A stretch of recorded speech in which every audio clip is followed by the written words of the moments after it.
Hello, boys and girls. I'm here again.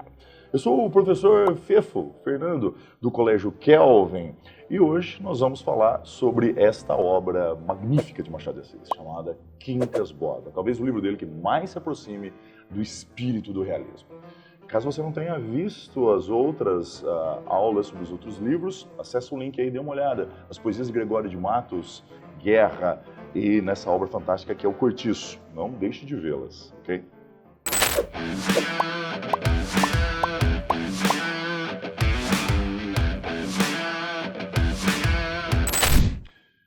Dez anos após ter escrito Memórias Póstumas de Brás Cubas, Machado faz uma espécie de continuação de sua grande obra de 1881. Em 1891 surge Quincas Borba, o que pode ser considerado uma continuação temática de sua obra anterior, mesmo porque uma personagem, que é Quincas Borba, aparece no começo desse livro, bem como a sua filosofia, chamada Humanitismo. Quem lê Memórias Póstumas de Brás Cubas deve lembrar que Quincas Borba, aquele que se torna amigo de Brás Cubas, cria uma filosofia chamada Humanitismo, que acredita que a vida é uma constante luta, uma guerra infinita de forças opostas e que os mais fortes vencerão, os mais fortes sobreviverão.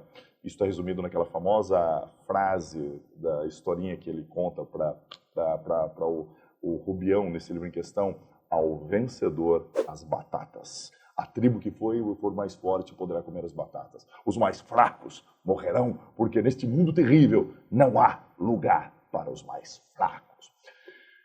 Em Memórias Póstumas de Brás Cubas, esse humanitismo, na verdade, era uma grande sátira. Machado de Assis, ele via com muita desconfiança certas filosofias como o positivismo, o determinismo, o darwinismo, certas filosofias ou correntes biológicas que pretendiam dar uma resposta absoluta para o que era o segredo, a dificuldade de se entender a complexidade da vida humana.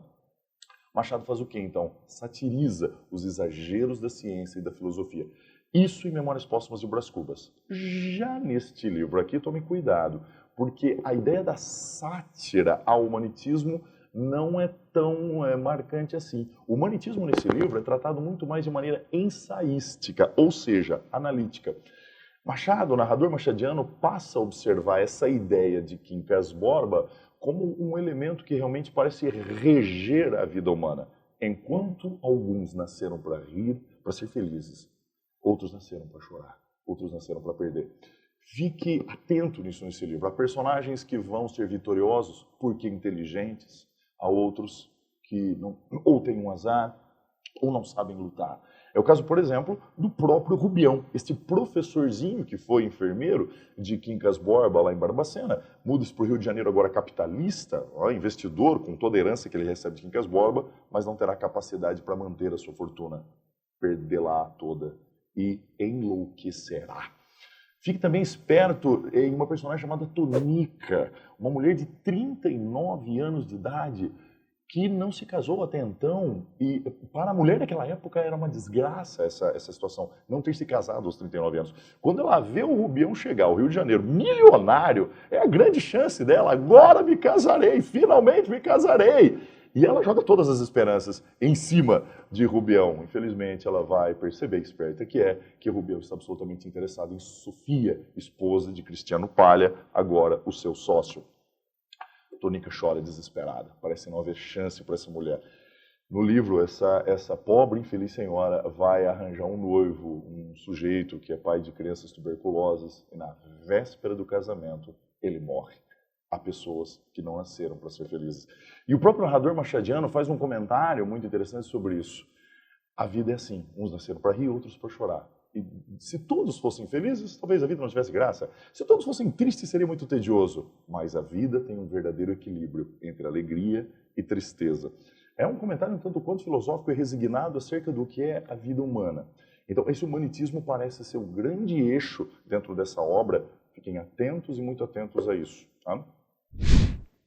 A loucura é um dos temas mais importantes na obra de Machado de Assis. Ela aparece em vários contos, aparece em O Famoso Alienista, com Simão Bacamarte, que é um psiquiatra que insiste em ver doenças mentais em todos os habitantes da cidadezinha de Itaguaí.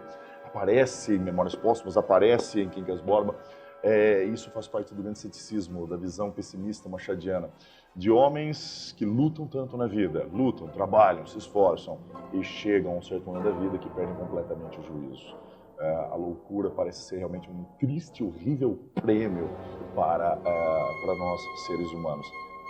Rubião, ele vai acreditar que está se tornando Napoleão III, né? E vai exigir a todo momento a sua coroa. Uma das cenas mais tristes e ao mesmo tempo belas desse livro é quando ele, passando pelas ruas do Rio de Janeiro, começa a entrar num delírio absurdo. Ele se imagina numa passeata como o próprio imperador.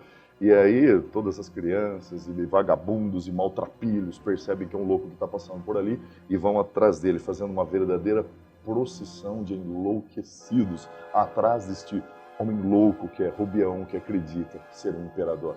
É tragicômico. É uma visão machadiana muito ácida do triste destino de cada um de nós, concentrado na figura deste Rubião. Machado de Assis ama trabalhar bem as suas personagens femininas. Capitu é um exemplo óbvio em Dom Casmurro. Virgília, em Memórias Póstumas de Brás Cubas. Nesse livro, há que se ter muita atenção sobre a personagem Sofia, a esposa de Cristiano Palha, que é uma mulher belíssima e que também tem os seus olhos metaforizados pelo narrador. Seriam olhos de lanterna de pensão, que convidam no meio da escuridão, te chamam, mas quando você chega na pensão, as portas estão fechadas. Olhos de convite, como o narrador fala num certo momento. E a questão do adultério, de haver ou não haver adultério, é uma questão já tão trabalhada por nosso querido Machado de Assis, embora o grande livro dele, Dom Casmurro, seria de alguns anos depois, 1899, a questão da traição ou não é interessantemente trabalhada aqui. Sofia é uma mulher traidora? Na prática, não. Ela não trai o marido. Na prática, não. Mas potencialmente ela é. Ela não quer trair o marido com o Rubião, a quem ela ridiculariza, mas ela se interessa muito pelo galanteio, pela corte de um personagem chamado Carlos Maria. Carlos Maria, num baile, numa dança, a corteja, e ela fica extremamente interessada por ele. O interessante é como o narrador machadiano vai deixar essa relação no ar por bastante tempo no livro, e ele coloca um monte de indícios que vão fazer pensar o leitor que esse adultério aconteceu, que esse caso foi realmente para frente entre Carlos Maria e ela. Saberemos depois que esse adultério não aconteceu, porque Carlos Maria, que a cortejou, desistiu, se arrependeu e não quis continuar o flerte, o que levaria ao adultério. E que Sofia ficou extremamente magoada por meio que ter sido desprezada por ele. Tudo levava a crer que ela desejava o adultério, que existe apenas potencialmente, mas não praticamente. É interessante como o Machado faz isso com um narrador extremamente capcioso, que parece querer iludir e enganar o leitor.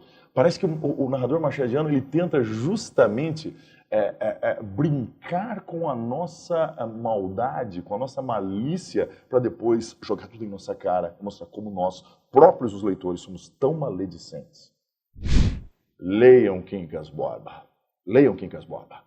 E percebam a magia de Machado de Assis em fazer análises psicológicas brilhantes de todas as personagens. Esse narrador que vai passear pela mente de todos e vai trabalhar muito bem a questão das máscaras sociais e a podridão que habita o nosso ser. Se você tiver qualquer dúvida, faz um comentário aqui embaixo que nós teremos o maior prazer em responder para você. Tá? Não percam a nossa próxima aula em que teremos o prazer imenso de falar de uma obra herética e terrível de Eça de Queiroz, o livro A Relíquia, que quando foi publicado foi direto para o Index Librorum Prohibitorum, o índice dos livros proibidos da Igreja Católica. Até lá, um grande beijo.